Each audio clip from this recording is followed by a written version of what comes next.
Hello, everyone, and welcome to Emerge Financial Health. I am Alejandra Ruales. I lead our measurement work here at the Financial Health Network, and I am thrilled to be your host over the next 3 days. Congratulations, by the way, on making it to what may feel like your 722nd conference in the past 16 months. However, whether virtual or in person, Emerge has always been an opportunity for the financial health community to come together to discuss the important trends we're seeing in innovation, policy, in our different industry sectors. We appreciate that some of this engagement may be lost in a virtual environment, but it has also allowed us to expand our network and open our doors to more people interested in joining our community. So thank you for joining us. We're really thrilled to have you and have some exciting sessions planned over the next couple of days. We all know that this year has been extraordinary. A lot has changed. We saw each of our lives take a swift change. I personally wonder when I'd be able to see my family and go back to Colombia again. And like many of us, I had to redefine my own notions of risk and comfort.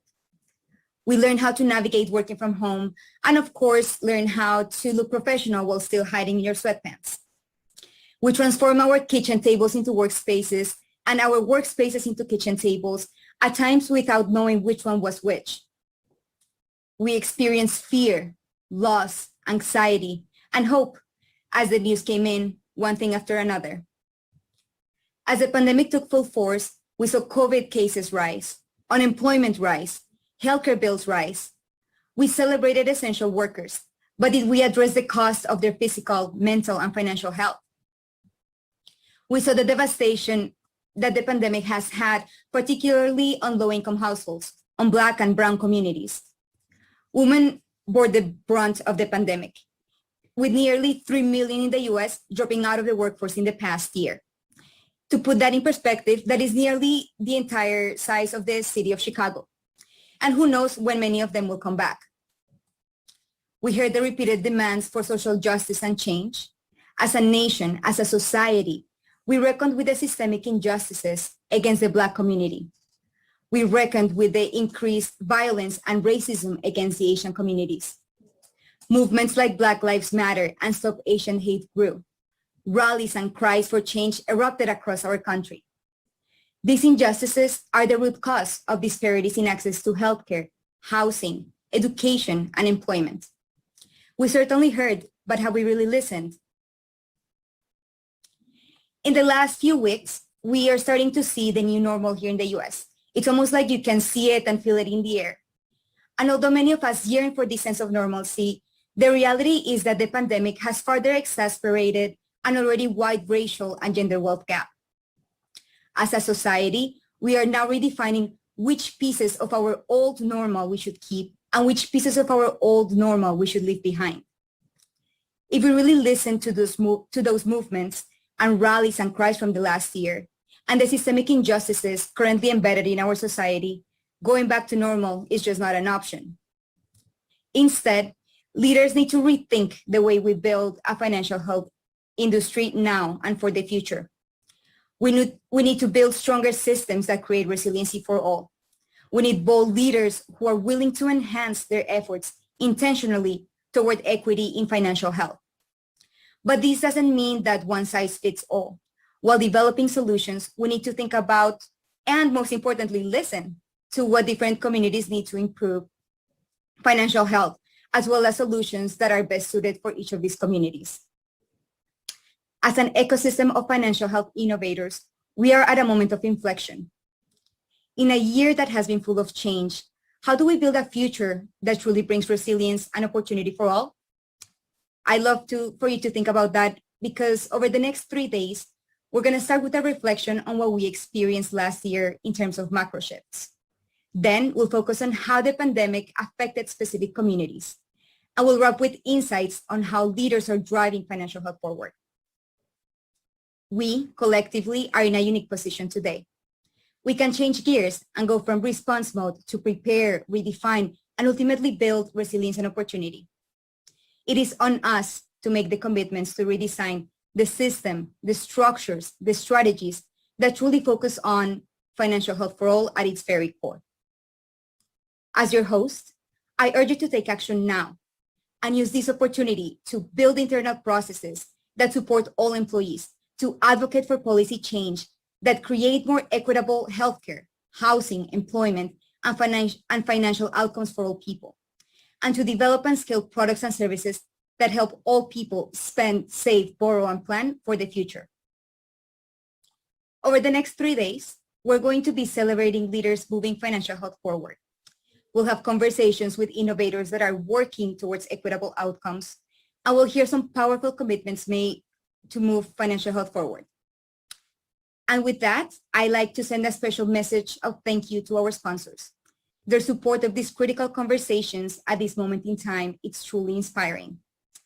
I want to thank our foundation sponsors, JP Morgan Chase and Prudential Financial, our gold sponsors, BlackRock and PayPal, silver sponsors, Bank of America, Fifth Third Bank, MasterCard Center for Inclusive Growth, and MedLife Foundation.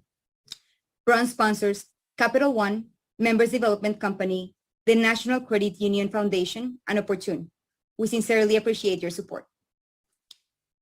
By now, I expect that we all have participated in a lot of these events, as I said at the beginning of this session. So these housekeeping tips might be familiar for a lot of you. We have included a Q&A and a polling tool on the right of this page, where we encourage you to share your thoughts, ask questions, and engage with us during the day.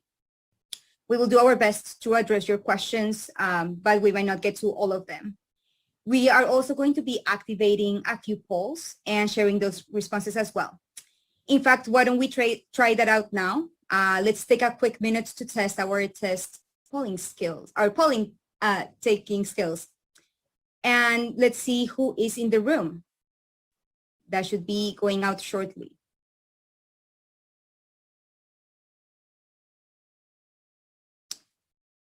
Great. It looks like we have a good mix of industries and perspectives represented, which should make for a very interesting dialogue over the next couple of days. Let's do one more just to see and get a sense of everybody's familiarity with financial health. I'm going to be launching a new poll now.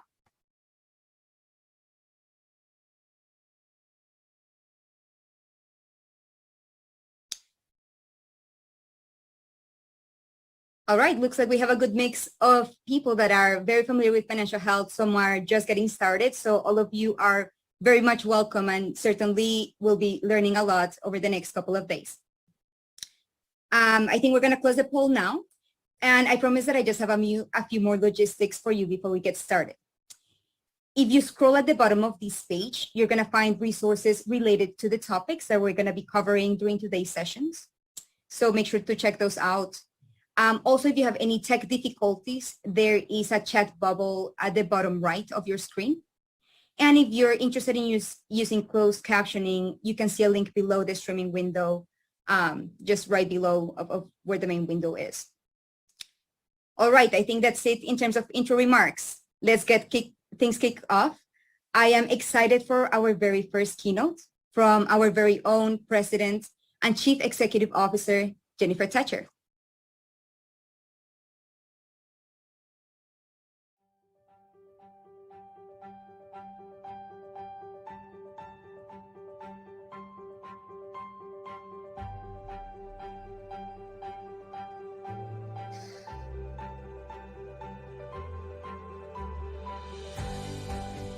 Welcome everyone to Emerge Financial Health. It's so good to be with you, even if it's only by Zoom. Thank you to our generous sponsors for enabling us to provide this virtual event for free to all of you. And thank you to the incredible staff of the Financial Health Network, and especially the Emerge team, for producing what I predict will be a rich, fruitful, and inspiring experience. Predictions are a dicey business, especially now, but here's another prediction I'm willing to make. As we emerge from this long and tragic pandemic, those of us here today will play a leading role in catalyzing a movement to improve financial health for all. Through our collective efforts over these many years, financial health has evolved from an idea to a measurement framework, to a strategy, to a field. There are financial health products and solutions, including our new insights platform, Attune. There are financial health tracks at conferences. There are professionals with the words financial health in their titles. But clearly, when only a third of Americans are financially healthy, and when Black and Latinx people are far less likely to be in the healthy category, much work remains. In order to meet the moment that we're in the wake of a pandemic and in the middle of a racial reckoning, we must build a movement to drive the systemic change needed to achieve financial health for all. We're accustomed to the cyclical ups and downs that come with living in a market economy. The pandemic was different, a sudden, unexpected, and lasting event that touched every one of us. And so when our sister or our friend or our next door neighbor got laid off, or she couldn't do her job remotely, or she had to stop working to care for her kids, the importance of good financial health really hit home. When we saw footage of cars lined up for miles outside of food banks, we gained a new appreciation for the fragility of financial health in America. And when it became clear that Black and brown communities and lower income people were more likely to lose their lives and their livelihoods due to COVID, we witnessed the injustice of financial health inequities. Tourniquets staunch bleeding. They give doctors time to save a life. Much of the financial health field has been focused on stopping the financial bleeding. But if we're truly committed to financial health for all, we also have to treat the underlying causes. Work that doesn't pay a living wage, healthcare costs that too often lead to financial ruin without improving health outcomes, college tuition that saddles students and their parents with debts that stunt their finances, lack of access to the technology that has become the passport for productive engagement in society, a care economy that is insufficient to meet the needs of working parents and a growing elderly population. Nor can we ignore the fact that we live in a society littered with legal, cultural, and systemic barriers to economic opportunity and financial security. Race, gender, sexual orientation, and ability should not be factors in one's financial health. And yet the data is clear. Bias is baked in, and demographics are destiny. And that's just plain wrong. Whatever role we as individuals, companies, or communities may have played in building the barriers, if we say we want financial health for all, then it is now our job to help demolish them. And that requires a movement to ensure financial health is a top priority for business, government, and civil society. An effective financial health for all movement needs 5 key elements: broad engagement, a national measurement system, leadership, partnerships, and commitment.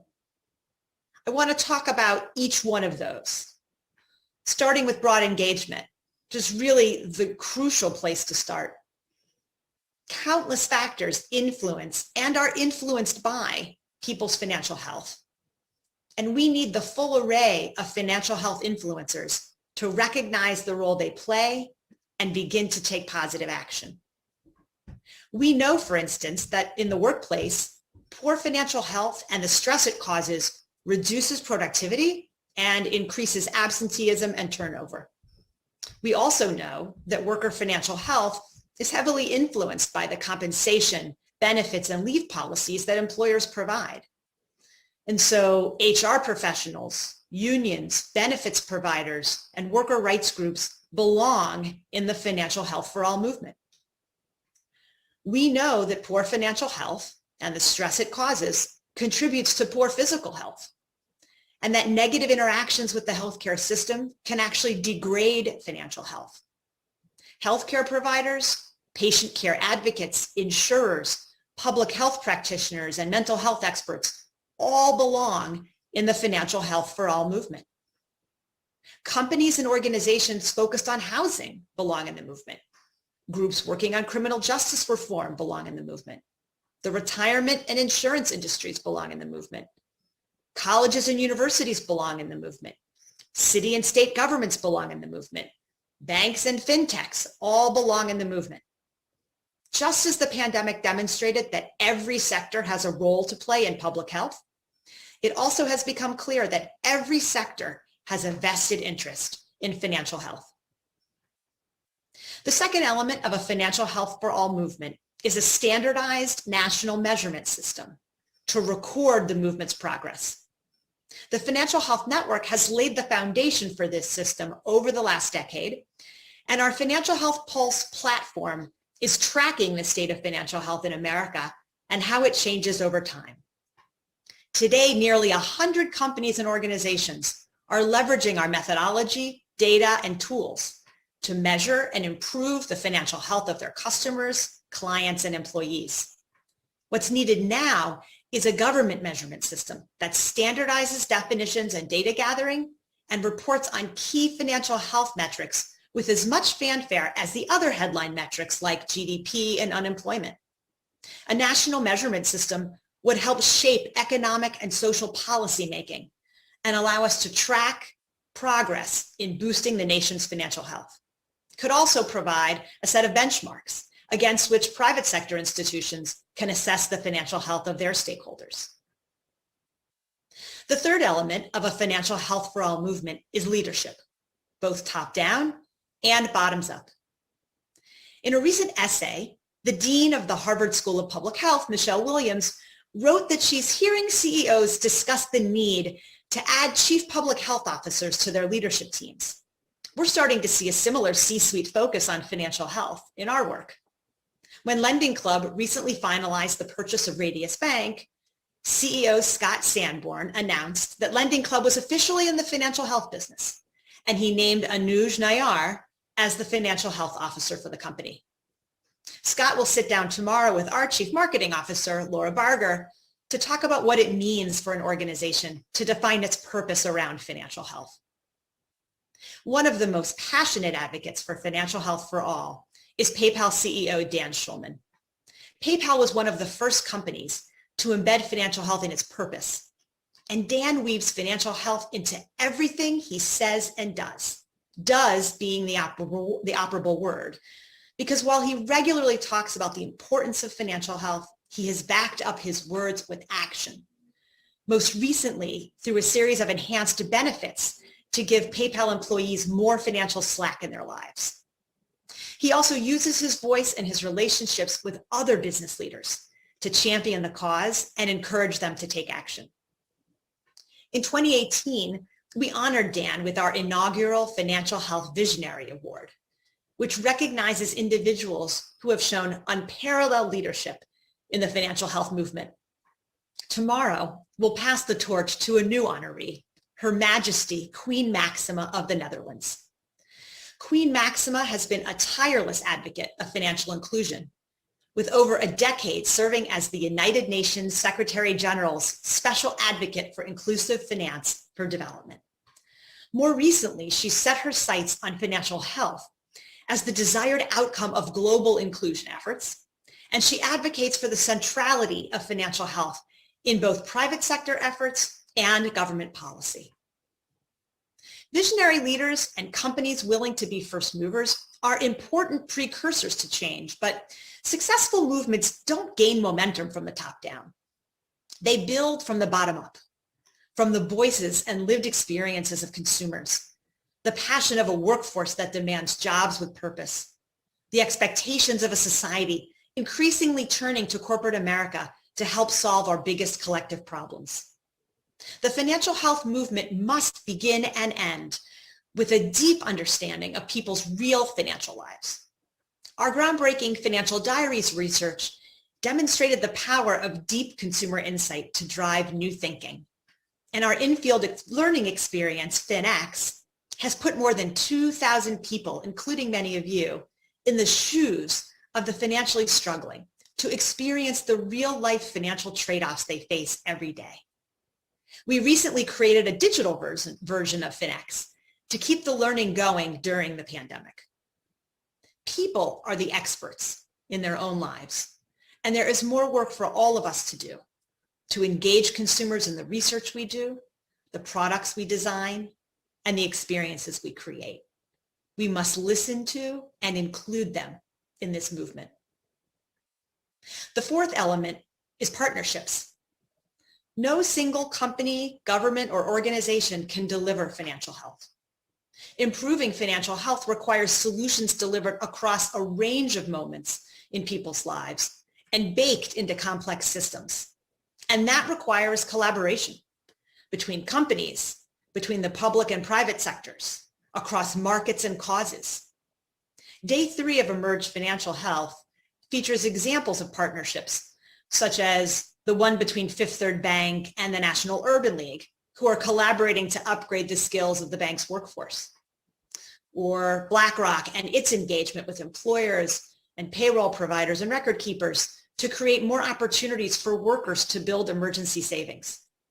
We'll also hear about the collaboration between Prudential, the U.S. Department of Veterans Affairs, and the Wounded Warrior Project to support the financial health of military families. You can imagine my glee when I learned that the speaker from the Wounded Warrior Project, Thomas Kastner, holds the title of Financial Wellness Vice President. Emerge and the rest of our programming is designed to drive partnerships. For instance, the Financial Solutions Labs Exchange serves as a meeting place for more than 200 nonprofit and fintech providers to explore collaboration and swap insights on how to build high-impact partnerships. Right now, we're preparing to fund some new partnerships to advance the financial health of people who have been involved with the criminal justice system. If you're looking for a partner or for financial support, it's not too late to apply. You can find more information on our website. Broad engagement, a national measurement system, leadership, and partnerships. These are the necessary ingredients of a successful financial health for all movement. And there's one more, commitment. A commitment to financial health isn't a once-a-year emerge moment.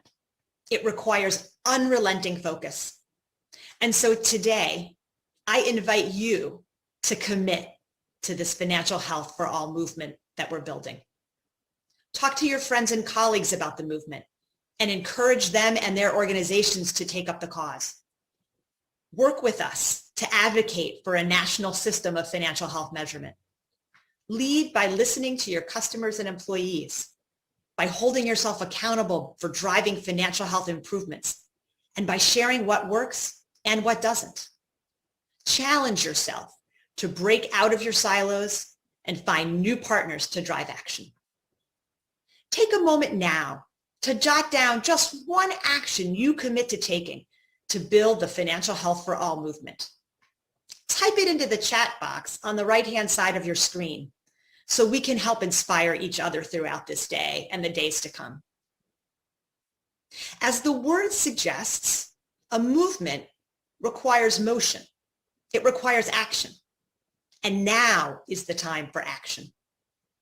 I am grateful for those of you who have been on the journey with us. Now is the time to deepen your engagement by committing to the financial health for all movement. Onward.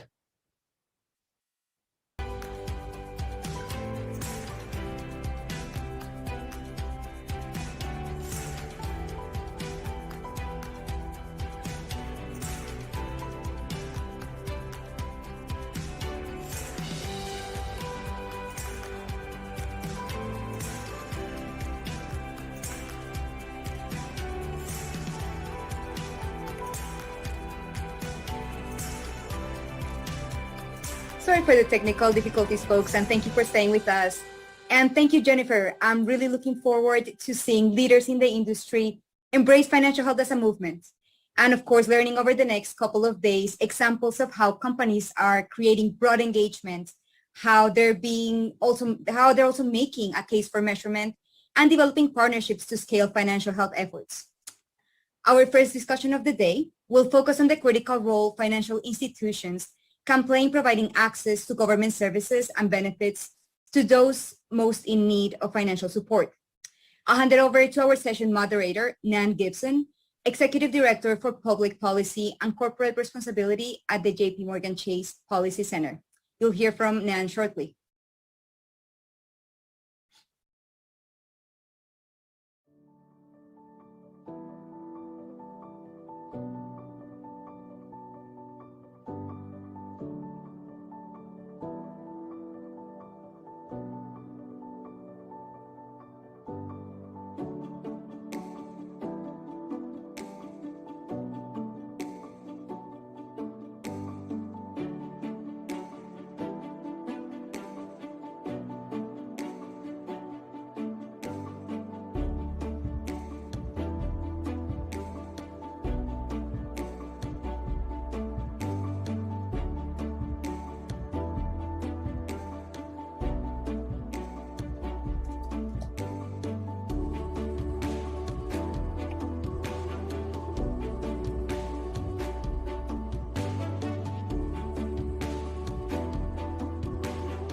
Hi, I'm Nan Gibson, Executive Director of the JPMorgan Chase Policy Center.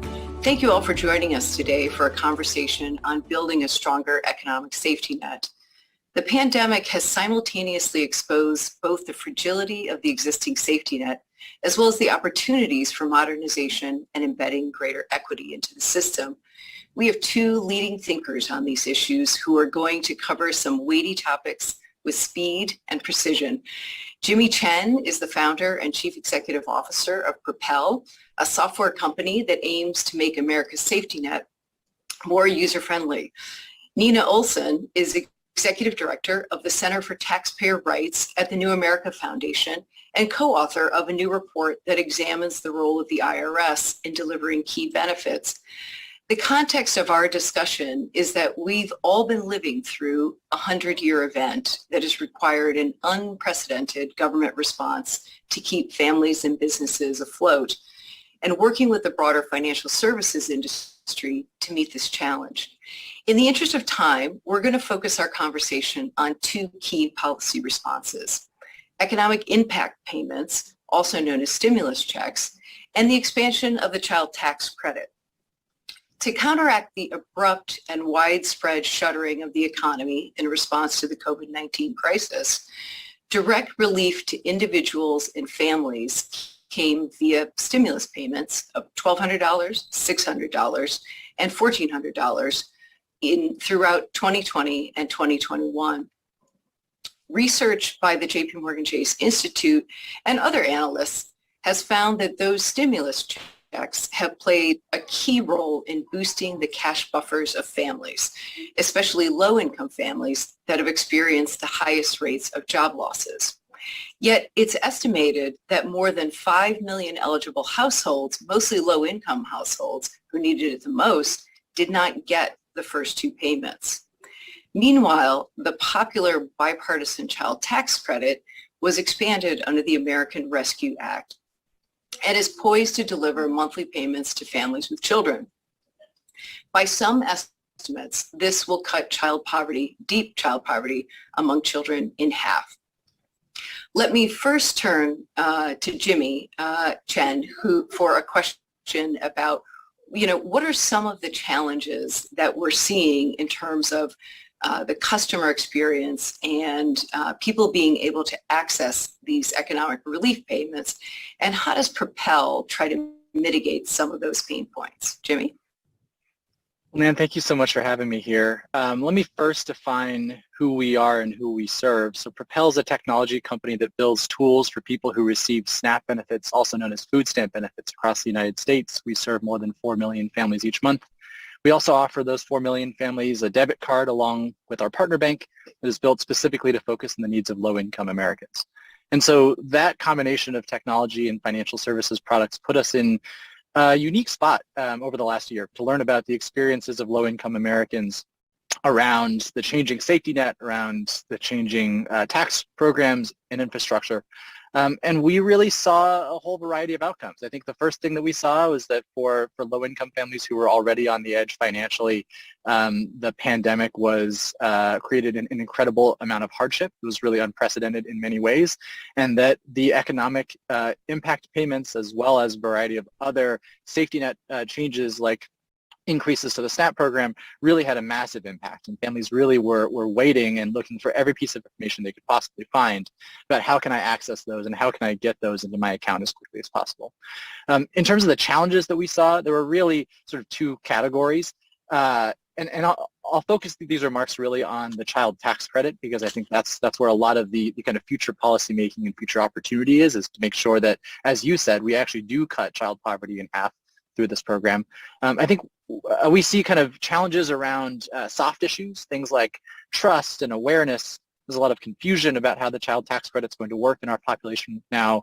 I think, we pretty consistently hear skepticism from people that we serve about, am I really going to receive this money? Does this mean that I won't receive the EITC? Or does this mean that I will lose my SNAP benefits? And so there's a lot of confusion and misunderstanding there. And then there are also kind of the hard challenges. And I think I'm sure we'll spend some more time talking about those hard challenges, but I would categorize them specifically as that a lot of low-income Americans are now faced with navigating a tax system that's not really designed for them as the first-class users of that system. So one of the examples is asking people who traditionally don't file taxes because their income is below the threshold to file, and dealing with sort of the technology and practicality challenges of that. And another is EIP deliverability and looking at whether people have the correct bank account information on file. So those are some of the challenges at a high level that we foresee at Propel. We hope to be one of a variety of private companies that aims to step up to provide some of the tools to actually facilitate the child tax credit to achieve its promise. Can you give a couple of examples, Jimmy, about some of the ways in which you're tackling some of those pain points? Sure. The most straightforward of those is that we are bundling in a debit card along with our app so that people who receive SNAP benefits and use our app to manage those SNAP benefits also have an option of where they can get payments like the child tax credit to be direct deposited. We know that actually for a lot of our users, one of the challenges that they face is that a lot of people change their deposit accounts extremely frequently. So about a quarter of people who use our app tell us that they've opened up a new primary bank account in the past year. About a third of people that we talked to who did not open up a new primary bank account still prefer to get their child tax credit payment because it's paid out on a monthly basis to a different account from where they get their tax refunds normally. And so we really see a challenge here where we think there's going to be a pretty decent chunk of our user base who by default is going to get the child tax credit paid to either the wrong account or to at least one that they don't prefer. And providing people a stable payment address, I think is one way that we can help to actually get the money into people's hands. Yeah, we saw that as a challenge as well, trying to, when the IRS would deposit checks into accounts that weren't valid. That was an issue as well. But let me turn to Nina for a moment, which you've just written this report where you examine the role of the IRS taking on a larger role in distributing economic relief and all other payments through the tax system. And if you could talk about what are some of the most challenging obstacles to ensuring that, the IRS can do so effectively and in this role as a benefits administrator in some of these programs that are being rolled out.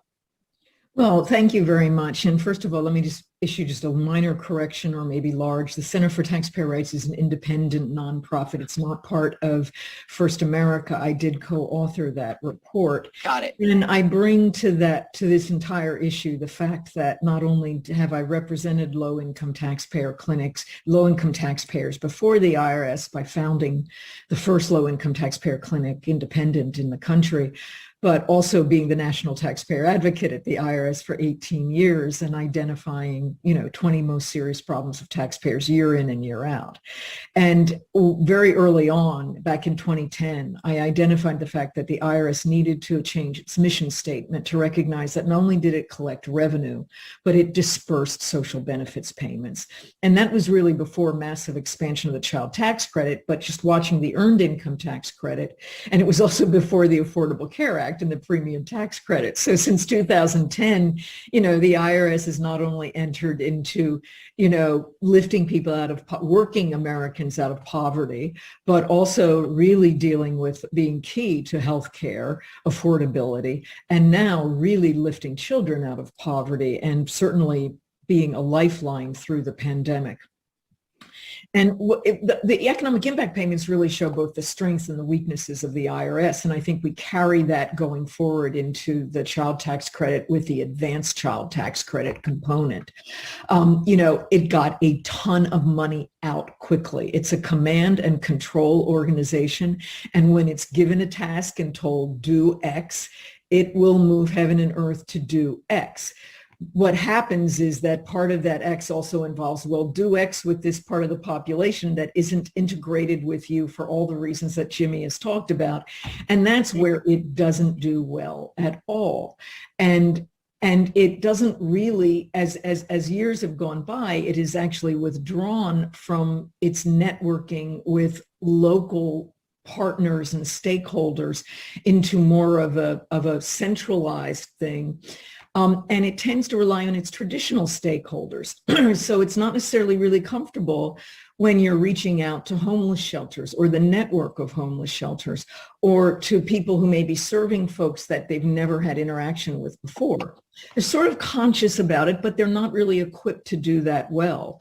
And that's where you really need, going forward, a network of informed groups that are working among themselves, yes, working with the IRS, but really coming up with innovative ideas such as that Jimmy's come up with, and I hope other financial institutions are doing, to address this part of the population. The financial account information is really vital. So many of the people are unbanked, and they also just, if they are filing tax returns to get the earned income credit, even if they have no income tax due, they are often unbanked and using refund anticipation loans or refund anticipation checks, which the IRS is supposed to not send economic impact payments out to, nor are they supposed to be using for purposes of the advanced child tax credit. So these folks have to come into the IRS and enter a bank account. They have to pass, some kind of authentication.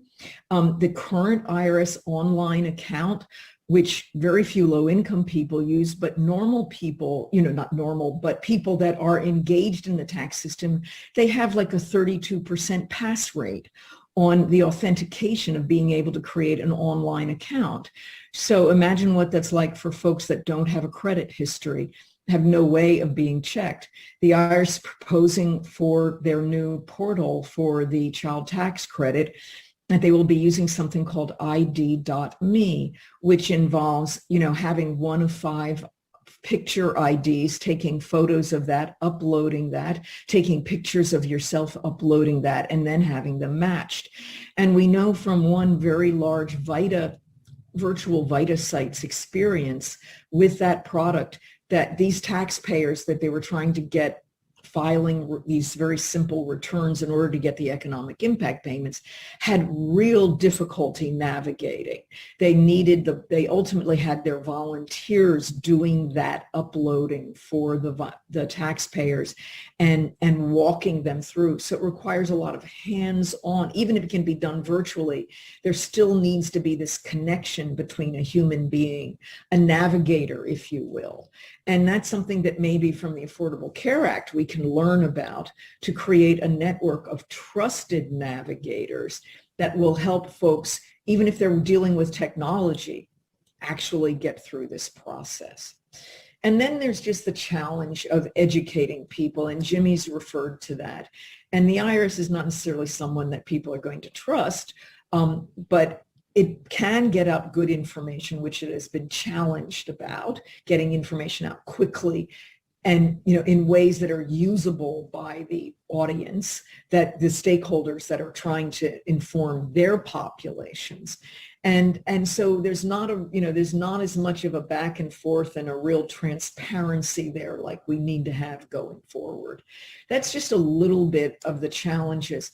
I would say that, what I have recommended is that Congress actually require the IRS to state its mission statement as a dual mission, revenue collection and benefits distribution, because that will force the agency to set up different strategies, strategic goals, initiatives, how they're doing performance measures as far as this goal is concerned, as far as that goal is concerned.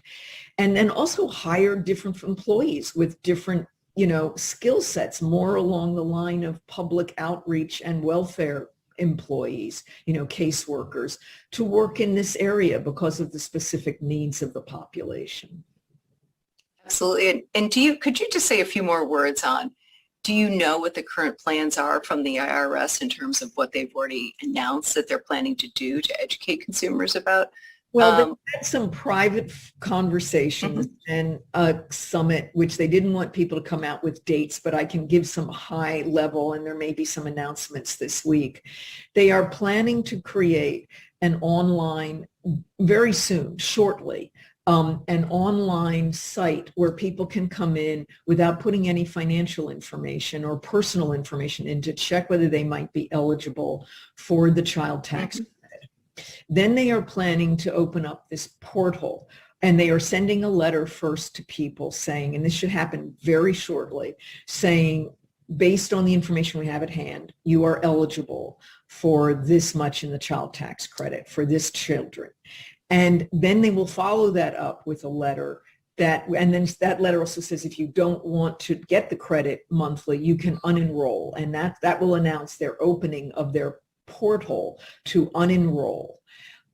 Then they will send out a second letter saying this is exactly how much we are giving you, and here's the account that it is going into, and here's the monthly amount. And that will also give them more information about if you haven't filed since they're using both 2020 and if there is no 2020 return using 2019, they'll give them more information about 2020 return. And if you haven't filed a 2020 return, they are going to open up a portal to do very easy filing returns where you don't have to put in income information. Just if it's below this amount, then just answer a few questions, enter your kids, and we're off. They've also said that because they're so far behind on processing 2020 returns, that if your return 2020 is held up, if they base it on 2019 and they get a new 2020 and they process a 2020 return, they will change the payment, even after the first issuance of payment to reflect the new circumstances on the 2020 once it's processed. By about August, you will be able to go in and change your married status, add a child if one has been born since 2020. They're very vague about what you do if the child has moved households. We are not getting information about that. And this is a little concerning or not little, very much so, by September, they're saying that you would be able to change your financial account. So now for some taxpayers who haven't filed a return yet, they can put in a good financial account when they file their return. But if you used a RAL last year or in 2020 and you want to have an account, the money direct deposited this year, you're going to have to wait until later after some payments are already out by check or maybe debit card to update that account information. And that's all we know at this point. Right.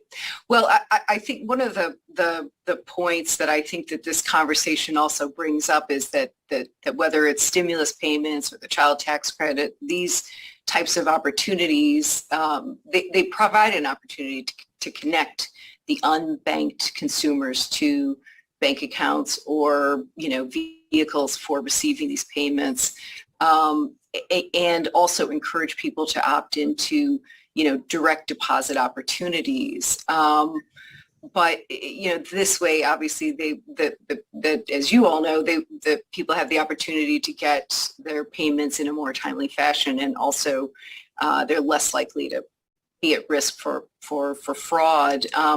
One of the things I was just going to mention is, JP Morgan Chase has been involved in the Bank On Coalition, which essentially promotes safe and affordable entry into checking accounts and, for unbanked consumers. And we have a Chase Secure product, which has been certified by Bank On since its inception.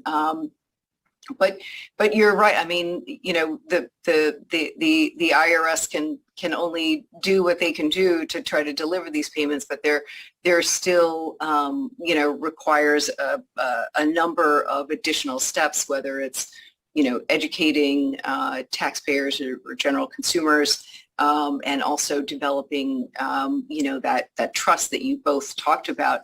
I'm wondering, though, if there are other, and Jimmy, I think we'll start with you and bring it back to you in the closing minutes that we have. Time flies. Are there other things that the financial services industry or banks in particular can be doing, or how can fintechs help both with this the new rollout of the child tax credit, and then additional opportunities to help folks get connected to you know, mainstream banking services? Well, perhaps I'll respond to that by just making a general point that if you are a bank or a fintech looking to serve lower income Americans, understanding how those folks can receive payments from the government, whether it's at the federal, state, or local level, is a critical part of that infrastructure. And that is a big part of the financial lives of low income Americans. And I think if in particular fintechs treat low income Americans as folks who only receive direct deposit from employers, it's missing a big chunk of what is truly the financial life and the financial health of a low-income family. And so that could result in building tools that are more specific to streamlining the way that you might, for example, change the location of your government direct deposit. It might, per what Nina said, invoke some of the aspects of being a navigator in terms of helping someone to understand these systems and to get the word out about how programs like the child tax credit can work. And it also means, training customer service and frontline staff, because a lot of the questions that we hear, because our user base does use government benefit programs, are often questions that are specific to those programs, right? When are my next deposits going to come? How do I change my household status, and so on? Yeah, great. Nina, did you want to hop in? Well, I've been thinking a lot about, I think, that navigator issue, but I also think fintech and banks, can partner with the volunteer groups that are actually reaching out to these folks, whether they're, in person or virtual, because they've had to make a shift to virtual as well, and help them get folks banked. And that may be that when they are having events, that someone from the financial institution is there to set up accounts right then and there. So after they're having their tax returns prepared, they walk over to someone else and they get an account set up right then and there that they can then put that information on the return. The other thing I've been thinking about is historically what we heard from financial institutions, where they really weren't that interested in the income tax return because it was a one-time a year plop money in, and then it pretty much, if you did a debit card or an account, it went out very quickly. So the child tax credit, the monthly child tax credit, changes that equation. It's more like the traditional benefit program. So there you would have a customer that maybe learns about those transactions on a monthly basis, and then sure still gets that big plop of money, the earned income credit or whatever once a year, but you've had a whole year to establish a relationship with that person and maybe help them learn money management and the utilization being part of the financial institution when that big fund comes. And I think that really is a game changer that I haven't been able to think all the way through, but I do think it changes the environment for these individuals. That is a great point, and I wish we had more time to talk more about that, but we're going to have to leave it there. Thank you both so much, Jimmy Chen from Propel and Nina Olson from the Independent Center for Taxpayer Rights. Appreciate your time today, and thank you all for your time.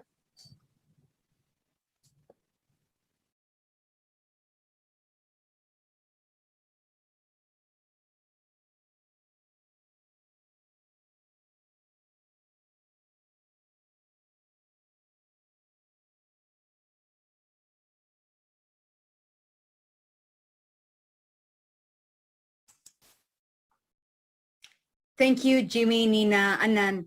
That was a really fantastic session.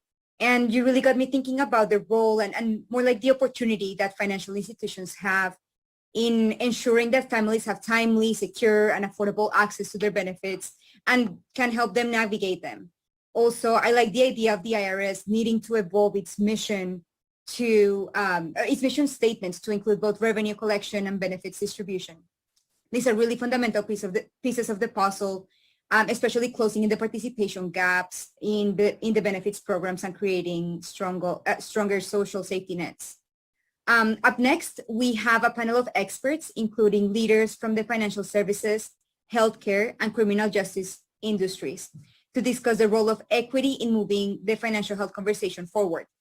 Please join me in welcoming Darren Williams, our moderator for this session, along with our two panelists, Linda Guller-Blount and Priya Jones, who will be joining us shortly.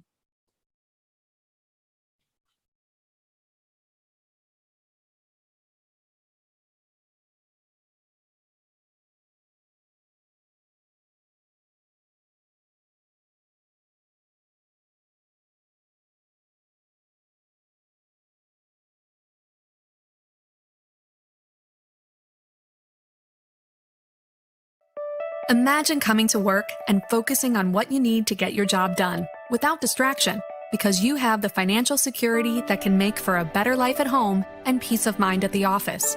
That's a goal everyone dreams of, but not one that everyone believes they can achieve. Maybe you're worried about making ends meet today, or you're planning for the future and could use some help figuring things out. Now is the time to take advantage of financial wellness from Prudential, a connected set of web-based and in-person experiences created from the ground up. With it, you can learn to confidently address day-to-day money matters and help achieve your most important life goals, like college savings or retirement, while protecting your assets and your loved ones from key risks. Using the Wellness Toolkit is simple. Start with a quick assessment of your financial health to understand where you are and what actions you need to take to help get you where you want to be. Based on your life goals, we bring you the Financial Wellness Center, a personalized experience including videos, articles, and tools to help you make confident choices. The interactive content is constantly refreshed and includes tools and guides to retirement, estate planning, budgeting, and other topics to help you chart your future needs and manage your day-to-day. Each online experience takes only minutes to read, watch, or complete. Everything can be saved to reference later and can be shared with loved ones so that you can work together to help achieve family financial goals. You'll also be able to tap into webinars and attend live seminars to understand new ways to make the most of your benefits and achieve what you want from life. And you can even talk with a professional to get the answers you need when you need them. As you learn more about your financial choices, decisions become clearer and can be carried out with more confidence. No matter if you need to get back on track or want to explore new possibilities, you can enjoy what Prudential calls the wellness effect. Being able to set aside financial concerns that hold you back so you can focus on moving forward with the rest of your life.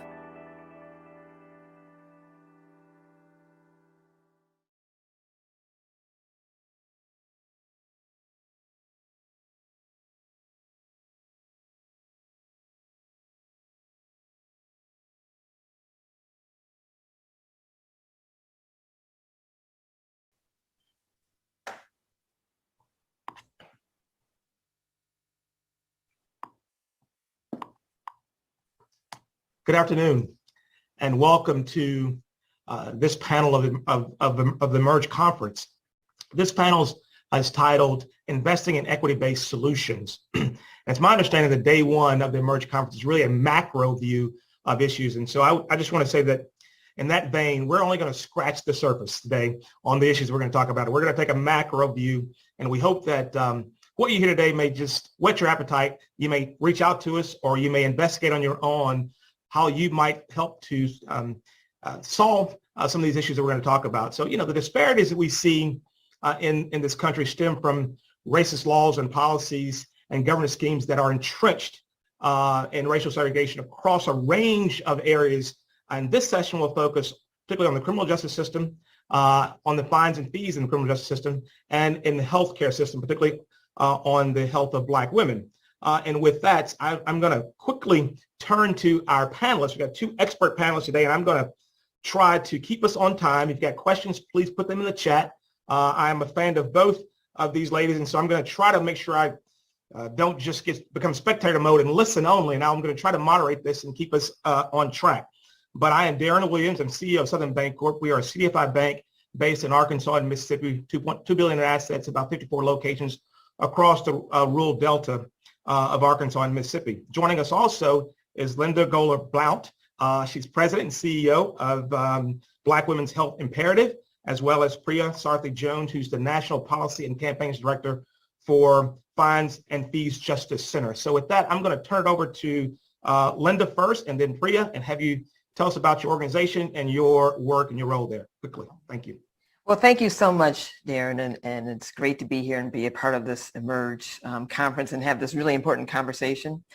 The Black Women's Health Imperative for almost 40 years has been the only national organization focused on the health and wellness of Black women, emotionally, physically, and financially, because we need all three in order to be healthy. And we started at when Billie Avery, our founder, brought 2,000 of her closest friends to Spelman's campus to talk about how we should not only take care of each other, but take care of ourselves.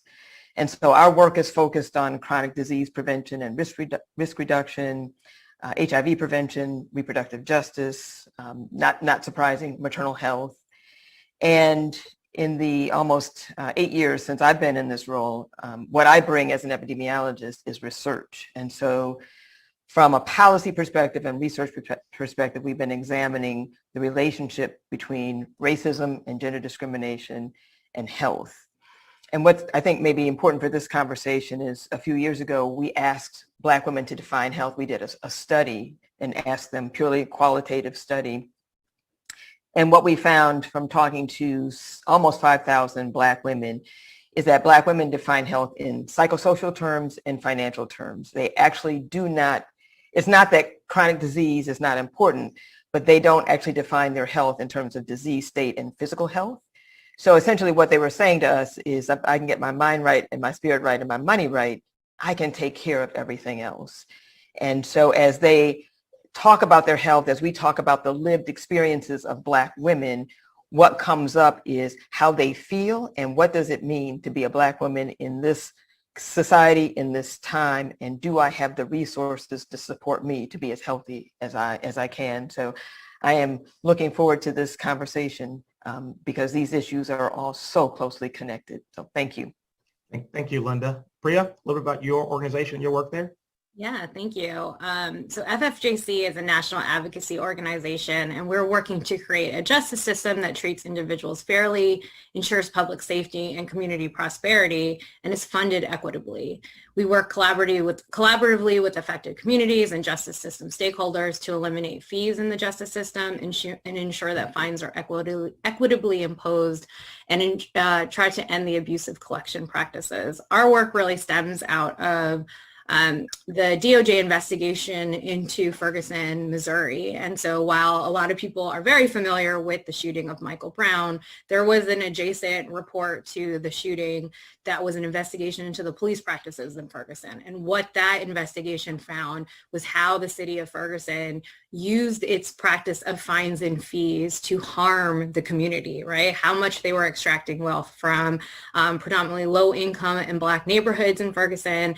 And what we saw, so all of us who may not have been in Ferguson, was the tipping point of decades of practices that have been in place of charging people hundreds of dollars and citing them for jaywalking, issuing people multiple citations at a stop that had thousands of dollars of fines and fees attached to it, and using those fines and fees to fund their government, right? 20 to 30% of their budgets were coming from the pockets of the people who were most unable to carry that. And when people don't pay, they issued warrants and tried to arrest people in an attempt to get them to pay. So the way that we do our work is both on the state level and the national level. So we have state campaigns in 4 states right now. We'll be in a 5th state next year: Florida, New York, Nevada, and New Mexico. And in those 4 states, we work, all the fines and fees are set up differently in these states. So we work with legislators and with community groups to change the laws in these states to get us away from using these fines and fees the way that we are. And then on a national scope, we work in the other 46 states by working with advocates and community groups to do the same thing, to replicate our models, our understandings of these issues, and hopefully dismantle this system that's being used across the country. Thank you for that. You both have really kind of hit directly on the issue of kind of how finances impact how women think about their health care and how it impacts folks who are engaged in the criminal justice system. The same structural inequalities that impact all systems in society obviously have come to play here. Talk a little bit about, first you, Linda, and then you, Priya, about kind of the connections between the communities you serve and those that have been historically disinvested in, been discriminated against, and structural problems, and what that means in the work that you do. Okay, sure. So, and you really hit on it when you talk about disinvestment. I mean, there's been systemic disinvestment in Black and brown communities. When you look back, the point at which health disparities or health inequalities were at their narrowest, when financial inequalities were at their narrowest, was like the early 70s. Things have gotten worse in the last 50 years, despite all of the policies that we've heard about, that we've read about, that we've invested in. Money has been taken out of the Black and brown community. And we see that in premature mortality. We know that this systematic disinvestment and poverty is responsible for something like 90 to 100,000 premature deaths among Black people every single year. The tax code obviously works against Black and brown community. Just I think it was the month before last in March, Dorothy Brown was on the cover of Bloomberg Business Week talking about how the tax code works against the Black community. And when we think about healthcare, if we're less likely to have employer-based insurance, that means we're less likely to get healthcare coverage.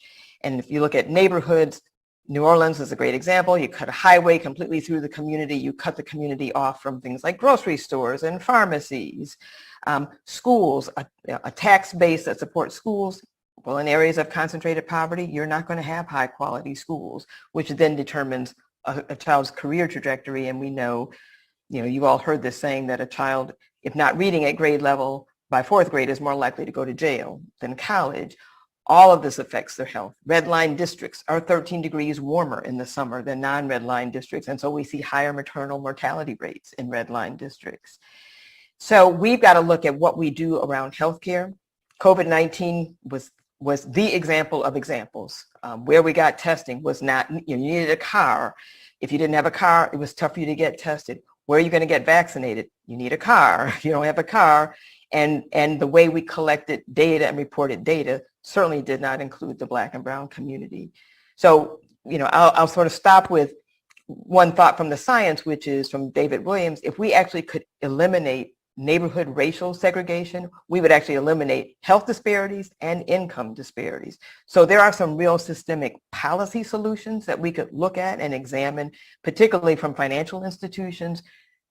But as you know, it's going to take political will to make that happen. Right, fascinating. That's really interesting stats. 13 degrees warmer in red line districts. For this group where there's so many financial institutions, I think there are real things we can talk about there because we are the ones who are not lending in those areas. So we'll circle back to that. Priya, talk a little bit from your perspective about the connections between this lack of investment in particularly in Black and brown communities and what that means in the work that you're doing and who do you see showing up in folks you're serving?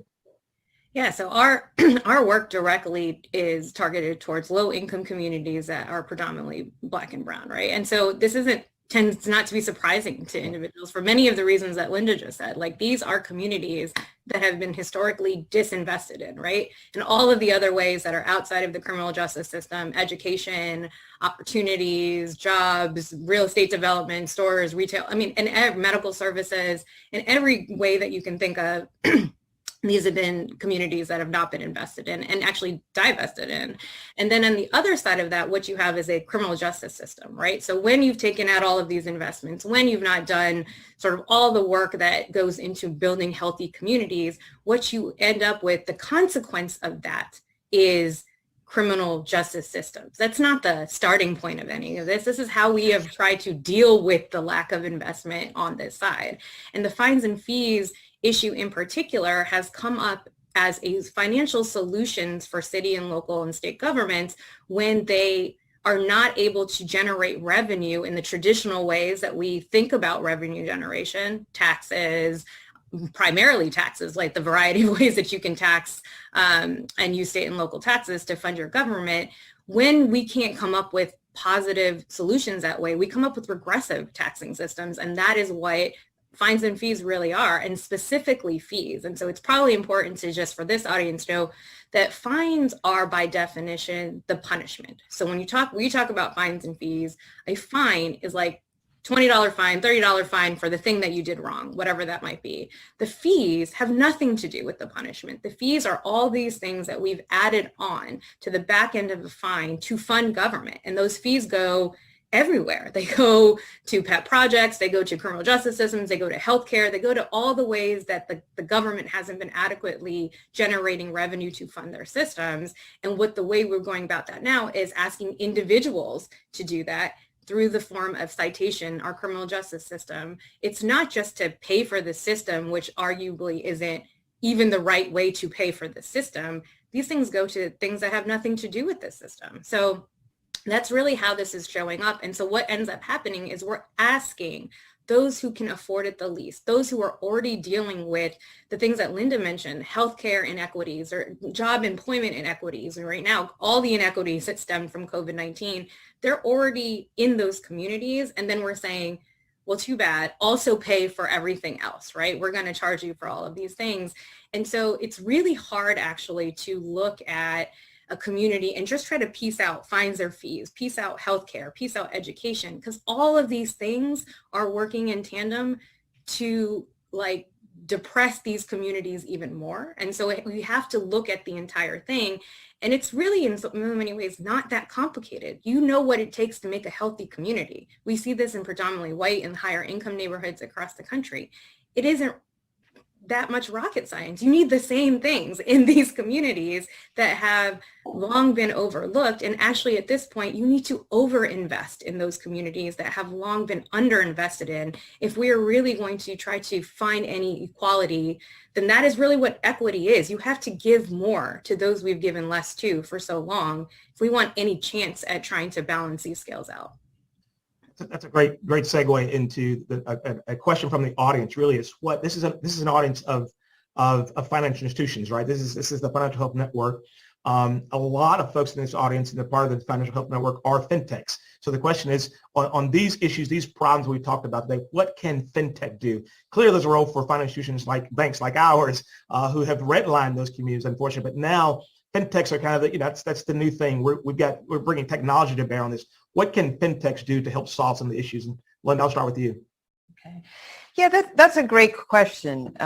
What came up in terms of technology last year was telehealth, because people were not going to the doctor's offices. And it on its face, it seems like a great idea. And when you think about fintech, there could be a great opportunity to put banking in the hands of folks. And I've seen several ads for apps. But there's a couple of things. One is who can afford the technology. In telehealth, if you didn't have broadband access, you couldn't have a video health meeting with your provider. You could do it over the phone, but it's not quite the same. And the same is true, I think, with financial services. You've got to have a certain amount of money for those apps to really do much for you. And so, from a technology perspective, I think, from fintech, there could be, to Priya's point, an investment in the community infrastructure. What does it take to make sure that people can have what they need in their hands or, on their desktops to make the best financial decisions that work for them? Not just here's a nice shiny new app, but let's invest in the infrastructure and then bring it down to an education level. What are we doing from a fintech perspective for kids? I mean, there's an app now for children. That's lovely. But I'm going to guess the average low-income family does not have that app for their child. So how do we build financial sort of literacy, although I'm not so fond of that term, in young kids and their families? But that means dealing with the public school education system. And that's certainly an opportunity for fintech. But I would also say that, I think there's also an opportunity to Priya's point, because, her point is shocking that municipalities fund themselves on the backs of poor people. I think there's certainly an opportunity for the financial technology world to say, hey, wait a minute, this makes no sense. Let's completely reimagine how we're looking at fines and fees, how we're assessing, who we're assessing. Let's look at the data to see, of the upper income people who have fines, what percentage of them actually pay those fines versus those who just get out of them entirely, which I think we probably have some estimate about. I think there's a real role for fintech to play in community infrastructure and changing these policies and procedures that are so punitive to low income people and Black and brown people. Thank you, Linda. Priya, same question for you. Yeah, so, the criminal justice system, in particular, when we're talking about criminal justice debt, like the way that I'm viewing this is that there's a parallel financial system to the one that we're used to, the one that maybe this audience is most familiar with, and that's the criminal justice debt system, right? So we recently released a report where we were able to get very partial data from partial states. So about 14 states we could get the full amount of data, about 11 or 13 states we got partial data. So roughly around half of the states we have some data. And we were able to conclude from that there is at least $26.1 billion in criminal justice debt in this country. And the problem is we don't actually know. We don't know how much debt is out there. We don't know who exactly it's owed to. We don't know exactly what it's for. And, I know in the financial system, when you're issuing loans, when you're thinking about someone's ability to pay you back, right? When you're making these investments, you underwrite these loans. You think about, can they actually take this debt on, pay it back without hardship, without risk, and, profitable to the company. From the criminal justice system, there's no underwriting. We look at a person, we've determined you've done something so wrong, we assign a financial penalty to that without really taking in anything into consideration, and then we punish you when you inevitably do the thing that you're set up to do, which is not pay it, right? Which is not have the ability to pay it. And a lot of this debt falls into people who have been incarcerated. So we already know the challenges with employment and opportunities when people have been incarcerated, and somehow we expect them to pay back the debts, right? And when they don't, we punish them. So when I think about where the opportunities in this space may lie, one, I don't think that it is good for our financial institutions to have a separate financial system that is creating debt and to the same people you're seeking to support, right? That you don't even understand that debt is out there. You're probably not even asking about it from people when you're trying to figure out what you can do for them. You probably don't even know that it's there, right? And so if you don't know it's there, you don't even know how to solve for it. So there's that piece. I think knowing and figuring out from the people you're trying to serve on one side, how you also pull this criminal justice debt into this larger financial picture and this financial debt situation. When you think about state, local governments, one of the most surprising and interesting things from finance that came up with the Ferguson issue was their Moody's rating for issuing bonds for their city, right? It was based not largely, but a significant portion of how they looked at the investment there and the rating had to do on the reliance of fines and fees, which is not stable, which is punitive, which is problematic and unreliable because you're not even collecting on these debts. And when this investigation happened and they saw that, their ratings went from AAA to like a D, right? So really looking at how are city governments relying on fines and fees, and are these secure bonds, given that this is actually what they are relying on to pay you back for the issuance of fines? And what is the power from the finance community in knowing that and getting these city and state and local governments to get away from relying on them in their financial planning? So that's that piece.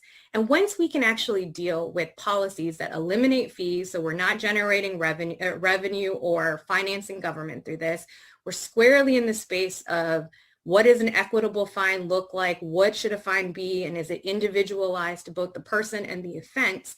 Then you can really look at technology. And what is the technology we're going to do to determine that this individual's appropriate fine?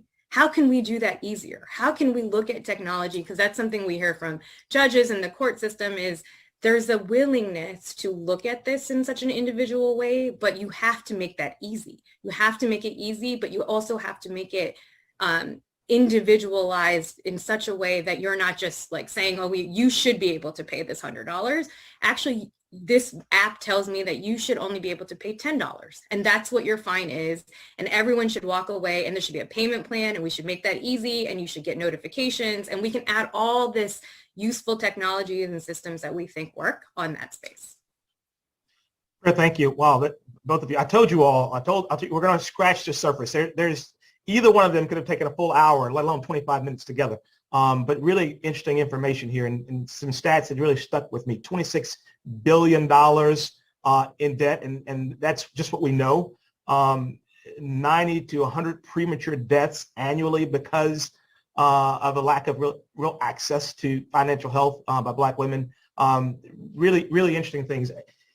I hope this conversation really piqued your interest. I hope you will dig deeper, reach out to us, find ways that you might be able to help solve these issues, help at least work on these issues.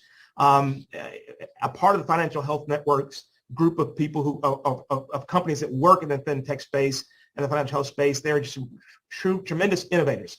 You guys are working on some really interesting things. And I think there's room for you in both of these areas. And I just would encourage you as you go through the conference and reflect back on what both Priya and Linda said and think about ways that you might be able to bring your own solutions or help bring solutions to bear on these issues and these challenges. And with that, we're out of time. I wish we had more time. Priya, thank you so much. Linda, thank you so much. Really appreciate all you had to share with us today. Thank you.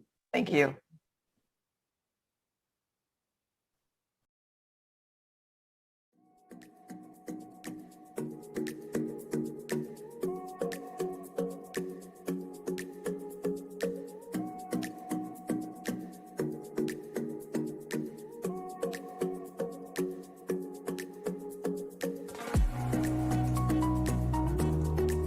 Linda, Priya, and Darren, thank you.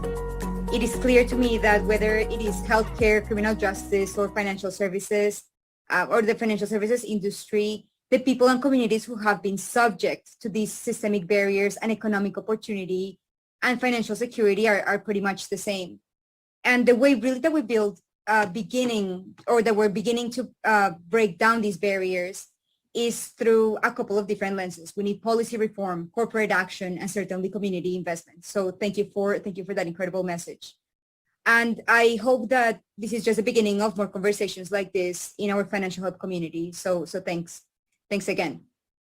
For the next session, I am thrilled to introduce you to our keynote, Lynette Kofani-Cox, or she's also known the Money Coach. Lynette has spent decades advocating and supporting for the financial health of low to moderate income individuals and communities of color, and provides actionable recommendations for how financial institutions can be allies in addressing the racial wealth gap in the United States. Lynette is going to be responding your questions via chat, so feel free to include those on the box on the right. We'll be hearing from Lynette shortly.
Hello and welcome again to Emerge Financial Health.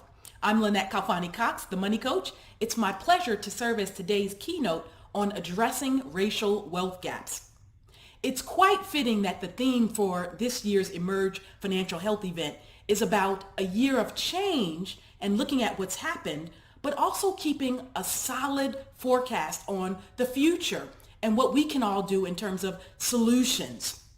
I think no one will deny that this past year has definitely been one of massive transformation and change throughout American society. Certainly, we know that the COVID-19 pandemic has really laid bare a lot of inequities in our society. Not only did the pandemic highlight those differences, but it also exacerbated a lot of inequities in many ways. Social justice inequities, healthcare inequities, educational inequities, and then of course, economic inequities. And we know that financial health actually underpins all of those other areas. So these forms of inequality, though, are not new. We know that they've existed and have been around for decades and actually generations. We've seen gaps in unemployment rates, for example, where the rate for Black households is typically twice as high as that of white households. That's been a trend in place again for decades. Right now, the home ownership gap is at its highest level in 60 years. It's at a 30 percentage point difference.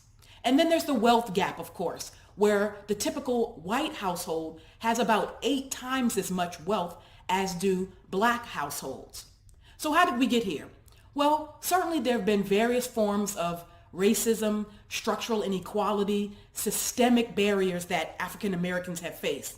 Redlining, fewer access to financial services and products in communities of color, but even things beyond that, what some might call soft forms of racism. things like microaggressions in the workplace, or maybe even a failure to get a call back at all for a job because of an ethnic sounding name. Now, some of you might be saying, well, why should I care? That really doesn't affect me. Well, I want to give you a little bit of insight into why we should all care. Certainly from a financial perspective, all of us have a vested interest in this and should want to close the racial wealth gap. McKinsey data has shown that if we were to close the black-white wealth gap by 2028, we could boost GDP by as much as 6%. That would amount to as much as $1.5 trillion in additional stimulus for the economy. You talk about a jolt in the arm. That stimulus would come by way of added consumption, additional investment, and so on.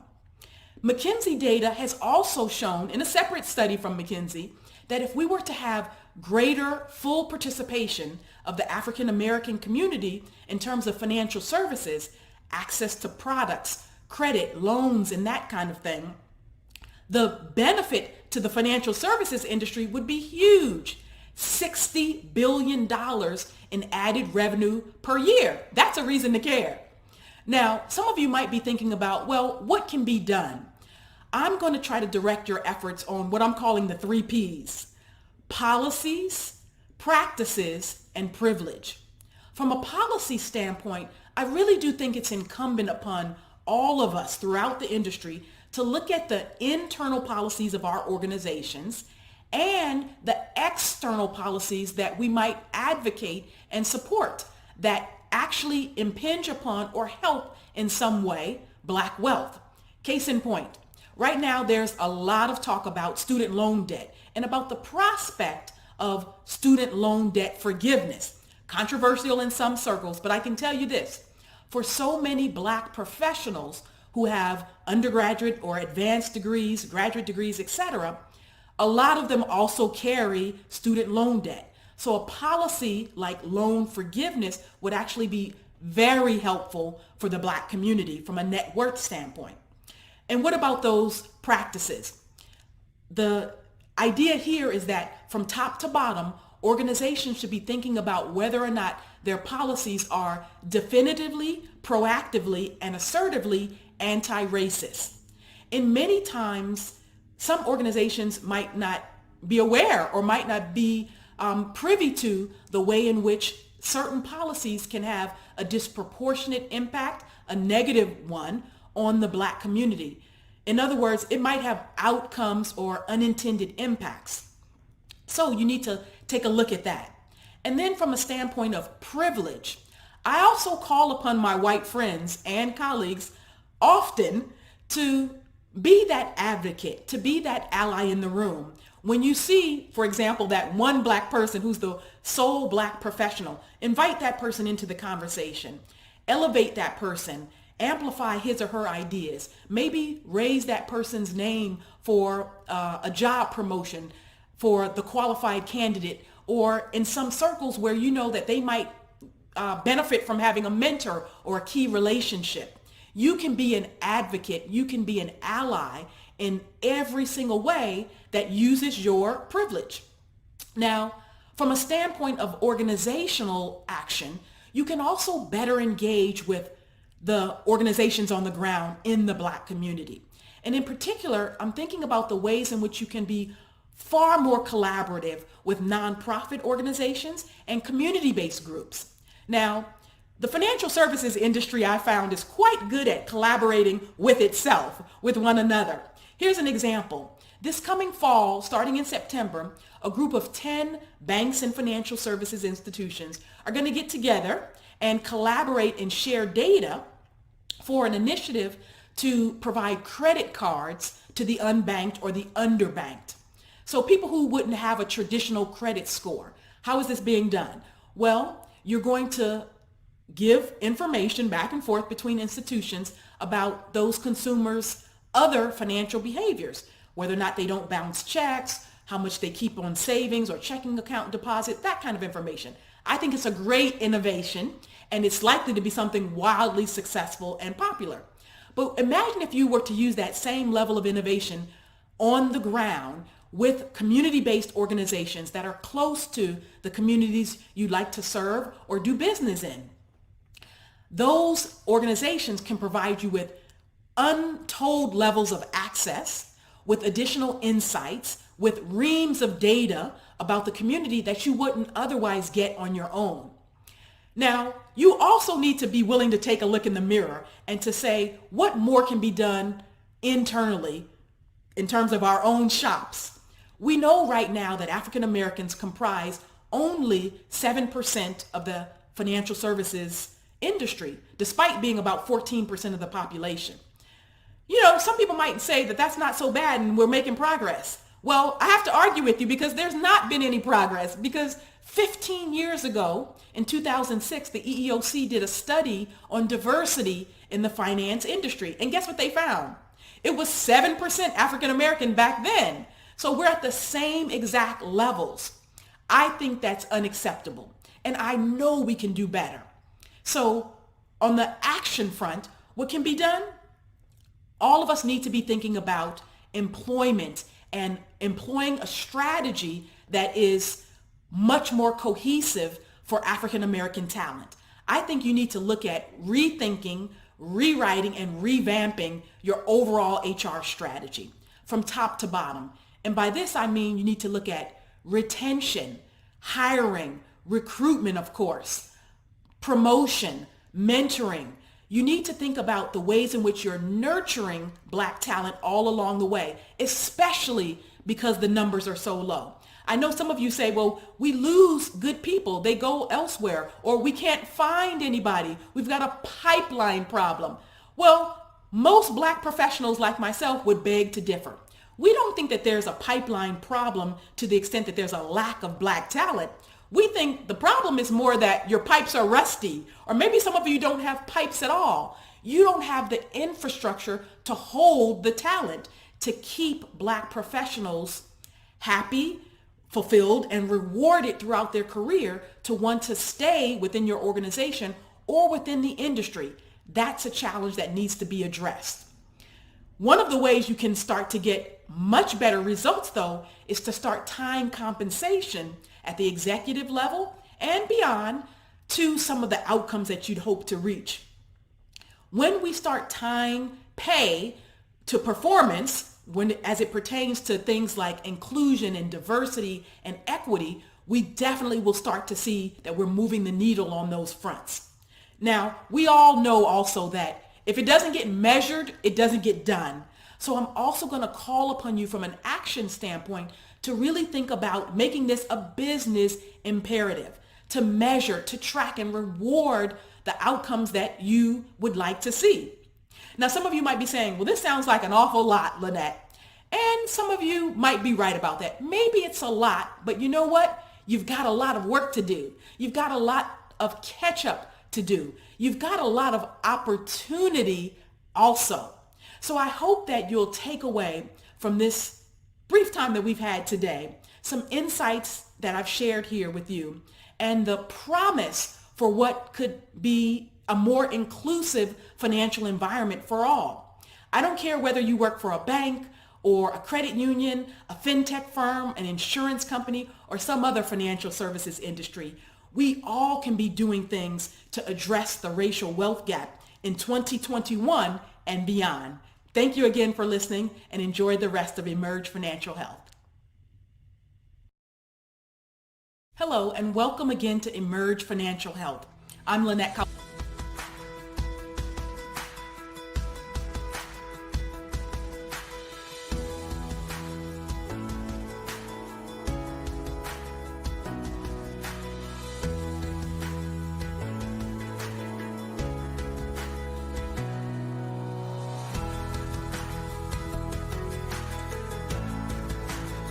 Thank you, Lynette, for those inspiring remarks.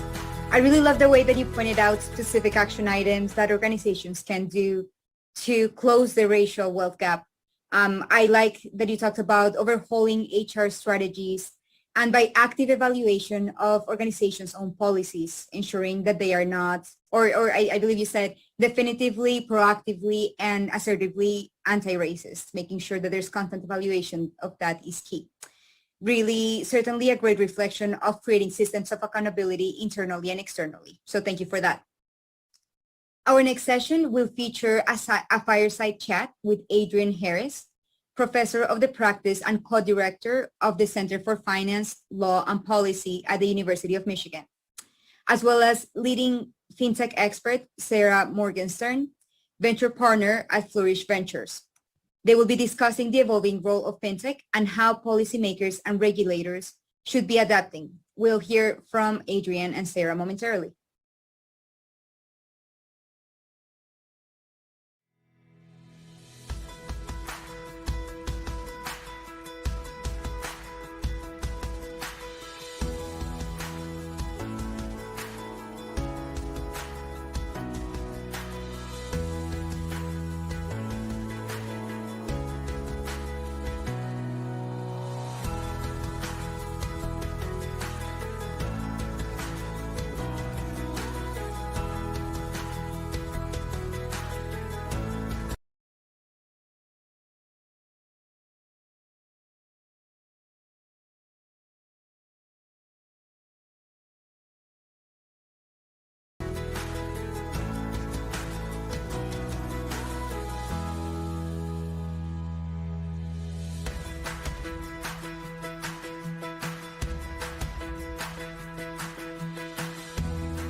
Good afternoon, and thank you for joining us today. My name is Sarah Morgenstern, and I'm a venture partner at Flourish Ventures. Flourish is a global early-stage fintech fund that backs entrepreneurs whose innovations help people achieve financial health and economic prosperity. I am honored to be joined today by Adrienne Harris for an in-depth discussion about the evolving role of fintech in financial health. Adrienne brings a wealth of expertise to this topic, drawing on her prolific accomplishments as an investor, operator, scholar, and policy practitioner. Adrienne is currently a professor of the practice at the University of Michigan, as well as a co-director of the Center for Finance, Law, and Policy at the university. She is a multi-stage investor and advisor and works with a diverse range of technology companies. Most recently, Adrienne was the founding chief business officer and general counsel of States Title, which is soon to go public.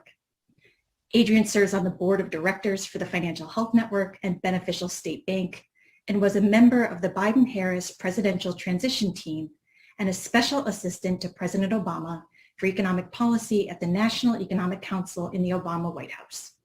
So as you can see, we are in singularly fortunate hands for this discussion.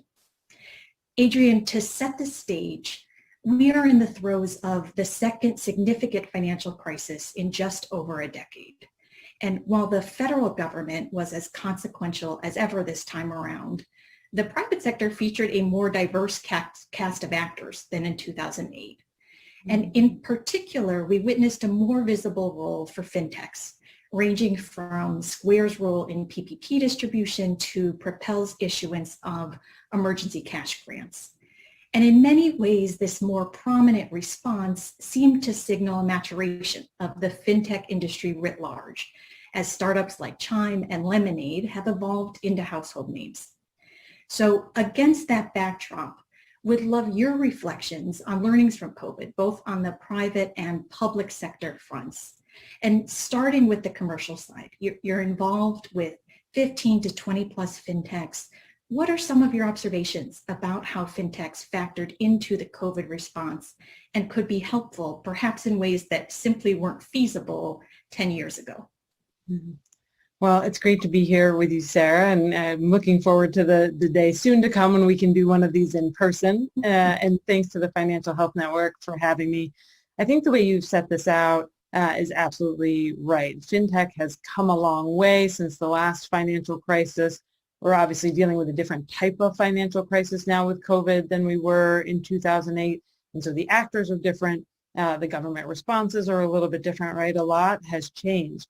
But I think what we've seen really is the way fintech and those that you outlined in particular were able to play a role really is indicative of how the industry has matured. So if we rewind the tape to 2008, which in some ways was was sort of how fintech got started, right? There was obviously technology and financial services before that, but it was around that time, right? When you have 2006, 2007, 2008, Facebook starting, AWS is coming online, right? You're getting the first iPhone.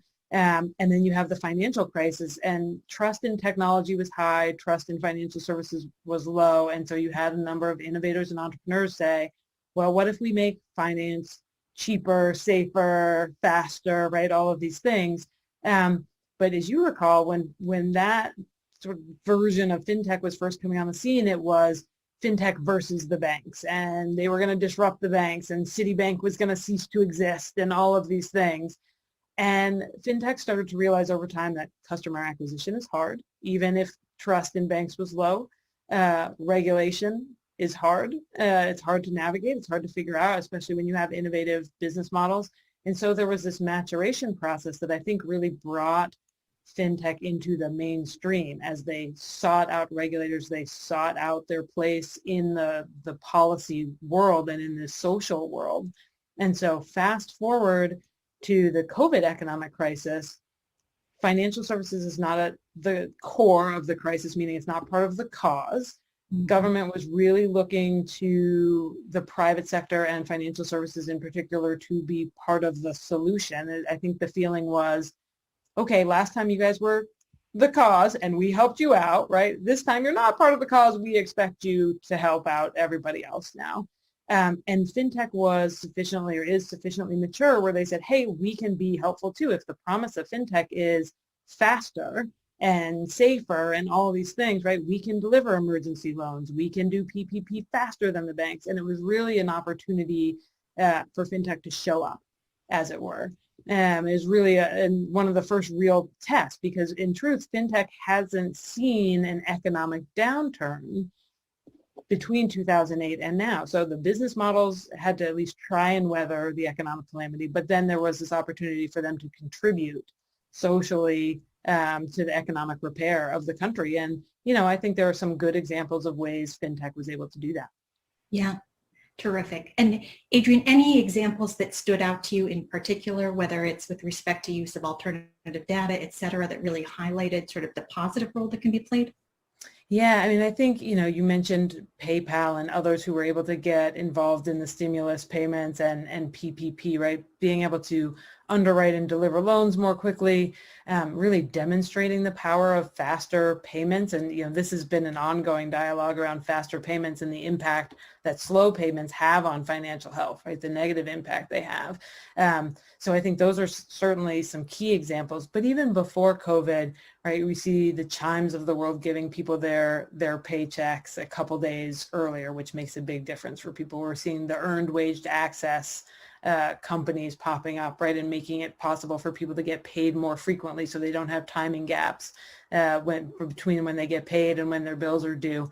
So I think all of these innovations are really important and they're easy to overlook, right? If you are well off, you don't think about the time it takes from your paycheck to hit your account and when those funds are actually available to you as problematic, right? Because you have a buffer there. So all these little things that are often easy to overlook, but that make a big, big difference in people's lives. And, we've seen a number of fintechs be able to step into the breach there. Yeah. Picking up on that payments observation, on the public sector front, the pandemic did seem to lay bare how antiquated our financial infrastructure is here in the U.S. And so what were some of your key takeaways around what we need to do to fix and modernize our system so that we're better prepared, more resilient and effective the next time around? Yeah, I mean, I think, payments is the primary example. The fact that we were still having to mail out checks, right, to people and then essentially say to these people, for many of them, and you still have to go to a physical location to deposit that check or cash that check, right? If you don't have a bank account at a time when you couldn't go to a physical location, right? It wasn't safe from a health perspective.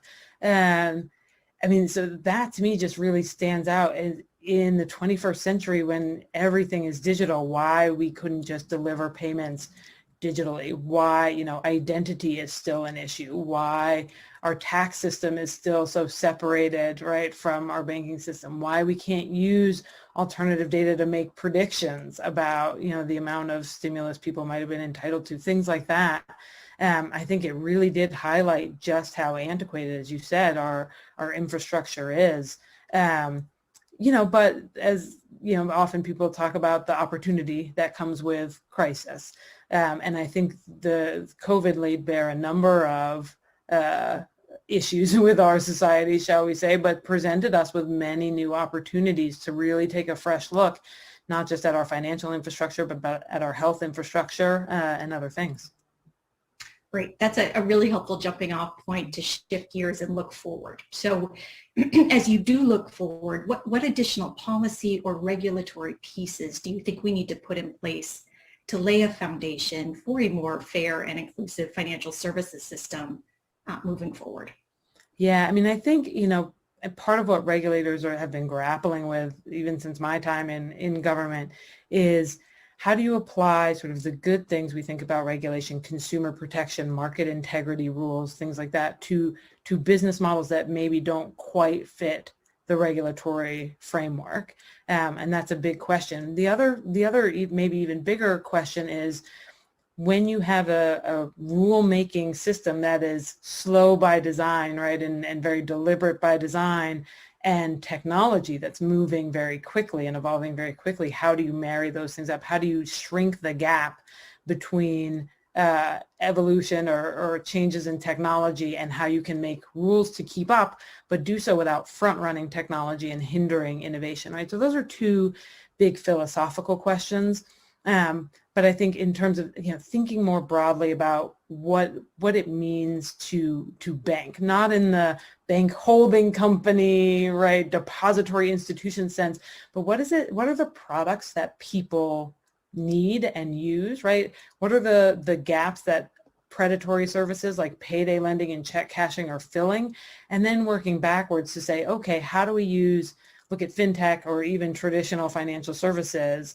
What about the regulatory system is preventing these services from being provided in a way that's inexpensive and efficient and digital, right, and consumer friendly? And working backwards, starting from the end or goal, and looking at the regulatory framework to make adjustments such that we can make and deliver financial services in a way that's useful to people who are most vulnerable. Yeah.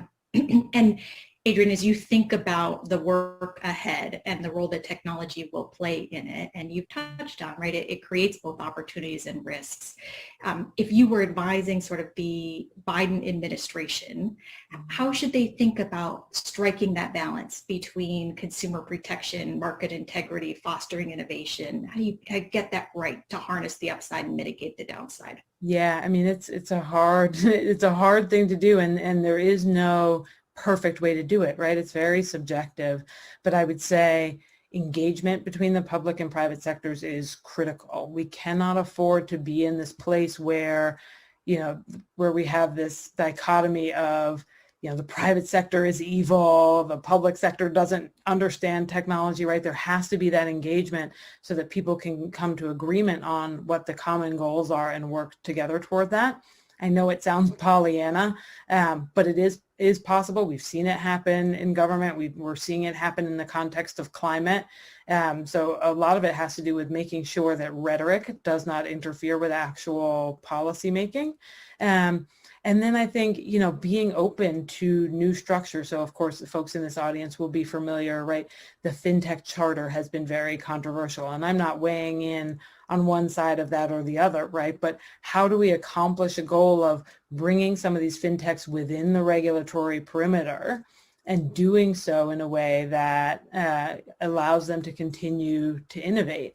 And so I think, there's a lot of nuance there, and the way you get at that is just by setting common goals and having the engagement between the sectors. Great. You mentioned climate, Adrienne, and so maybe help us peer around the corner. What other emerging opportunities, risks should the audience be keeping an eye on? Yeah, absolutely. Well, I mean, with climate in particular, right? I mean, we're hearing so much now about climate finance, financial services and climate. So how do we think about risk and financial services? How do we think about financial stability and climate? And again, can we think about mitigating the risk that climate change poses to financial stability, but in a way that doesn't hurt LMI populations, right? That's a big question that I think regulators and policymakers are dealing with. Similarly, right, as we think about financial health in the wake of the pandemic, coming out of the pandemic with this new lens or this renewed lens of equality post-pandemic, post-George Floyd, right? Should we be thinking not about race neutral regulations, but things that are affirmatively taking race into account to help make sure we have a more equitable financial system, a more equitable housing market, right? And even that we're thinking about some of the fixes for climate change more equitably. So I think these questions around, especially around race, but also around economics, right? And we're so allergic to factoring those things in, and for good reason. But now with, the benefit of hopefully some renewed discussion around these topics, how can we incorporate some of that data, some of that thinking for more equitable outcomes? Very much appreciated. I know another topic that's on folks' mind is central bank digital currency, and that's an issue that's risen in visibility. Speak to us about some of the work you've been doing on that topic and how that is playing out. Yeah, but part of my work at the university is around this project we call the Central Bank of the Future. And a big part of that obviously is central bank digital currency.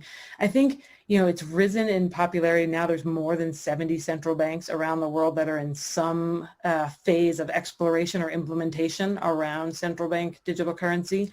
Obviously the Fed has its work with MIT out of the Boston Fed. I think it's come up for a number of reasons. One is just thinking about inefficiency in payments, as we've talked about, whether it's timing or expense, and transitioning to a digital currency as a way to mitigate some of those issues. But I also think we've seen discussions around CBDC accelerate because of the rise of private currencies. So Libra DM, pick your other stablecoin, even with Bitcoin and other cryptocurrencies. For those economic historians in the group, right, they will remember times going back centuries where we've had these experiments or periods in history where we've had private currencies competing with public currencies.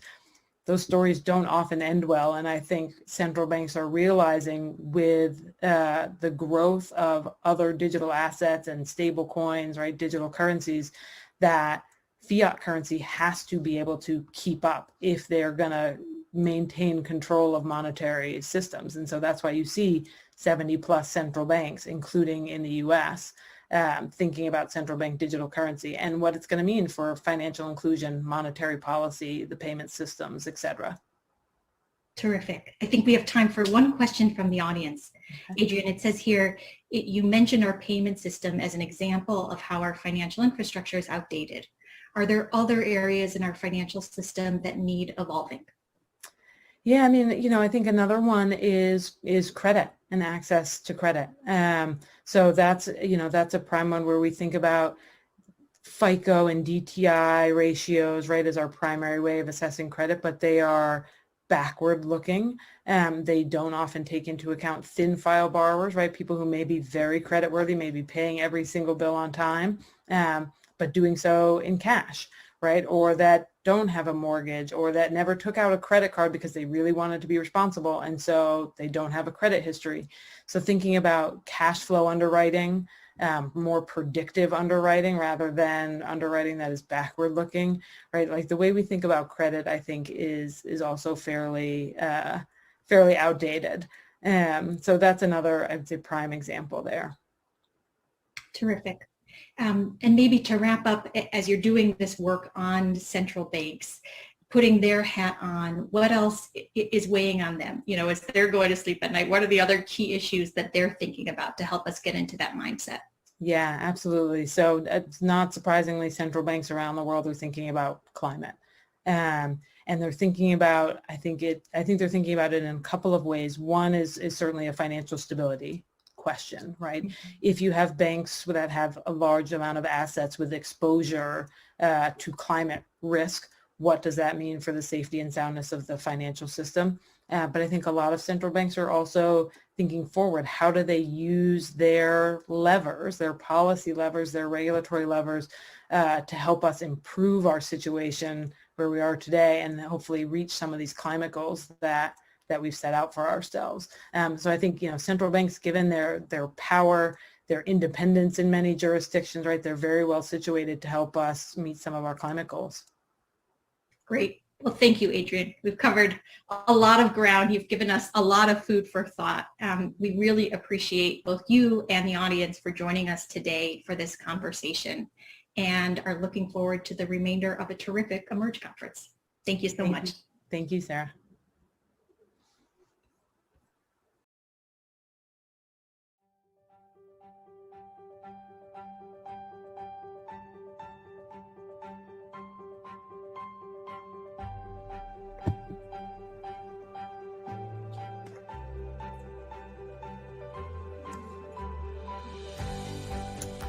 Thank you, Adrienne and Sarah, for such a great session. It's really exciting to see how much fintech has evolved in the past couple of years, and especially the consequential role that it has played in scaling and distributing relief efforts. It will be interesting to see if our existing payments infrastructure catches up to see any further advancement. But as we wrap for today, I am joined by my colleague, Dan Murphy, who leads our policy work at the Financial Health Network. Dan, first of all, thank you so much for joining me today. Thank you. It's great to be here, and it's great to be here at the end of such a fantastic day. Yeah, it's great to have you. I'd love to hear any reflections that you may have on today's sessions. What stood out to you and why? Yeah, I mean, really too much to cover everything because there were too many fantastic points that were made. But I think one of the things that I kept thinking about, in particular during the equity-based solutions session, was just how much we need to be thinking about the types of incentive structures that we're creating as a society and as, policymakers, financial institutions, really everyone. I think Priya's point that fines and fees are inherently regressive is such an important and powerful one today, whether you're a local government or a financial institution. Another one that I thought was really important was just a lot of the points that were made during the social safety net session around the importance of providing efficient and effective government relief and just the child tax credit as that has expanded. I think in particular, Nina's point that the IRS should maybe have a dual mandate, not only as a revenue collector, but also as a benefits administrator, is a critical point and really kind of underscores the opportunity right now for policymakers to reframe their role as supporting financial health and not only as collecting taxes. Yeah, absolutely. And we heard throughout the day a big thread around the need for building better systems so there can actually be a movement towards financial health for all. So where do you see the biggest opportunities in financial services or for financial services companies that want to be part of this movement? Yeah, absolutely. I think there were a lot of good touch points on this during the conversations today. I think first and foremost, it has to be said, and I know a number of people said it today, that financial institutions have to advocate for the systemic policy solutions that really will advance financial health the most. I think when we see low wages, we see high healthcare costs, high education costs, it's obvious that these are the real core issues that influence Americans' financial health. But second, and I think Jen made a really important point during her opening remarks today, is just that there's a real opportunity for partnerships for financial institutions to work with policymakers. And as Nina said today during the social safety net session, to work with even volunteer groups to think about how to best connect folks to the types of benefits they're eligible for. And as the child tax credit gets rolled out, I think that's something we really need to think more about. Absolutely. Oh, sorry, I'll let you finish. No, I was just going to say, and finally, I think, Jen talked too about how, a lot of what we're talking about here are applying tourniquets, but that really is incredibly important, in particular for financial institutions. I think for fintechs in particular, as Adrienne was just saying, we've seen a long moment where there's sort of been an assumption that, a financial health mission means financial health impact. And we need to see the proof now. We need to see the impact. We need to see institutions driving for results, measuring their own results, and really looking for the proof. Yeah, you're absolutely right. We're seeing the commitments come in. We're seeing the partnerships starting to really flourish. So we'll see what happens. But thank you so much for your remarks, Dan. That brings us to our conclusion of today's sessions, Zooming Out Systems Change. And before we wrap, I want to encourage you to join us tomorrow at 1 p.m. Central Time, where we'll focus on the people and specifically on how the pandemic and economic downturn have impacted women in the United States. We will also hear from industry leaders who are focused on advancing financial health for their customers, employees, and communities against this shifting landscape. And we will conclude with our Financial Health Visionary Award. This is going to be recognizing individuals who have shown unparalleled leadership and encourage the next generation of leaders to innovate. Just finally, we would love to hear your feedback and see how today's sessions went. So we will be seeing a poll coming here shortly. Just share with us what was the most valuable part of today, and we hope to see you tomorrow again at 1 p.m.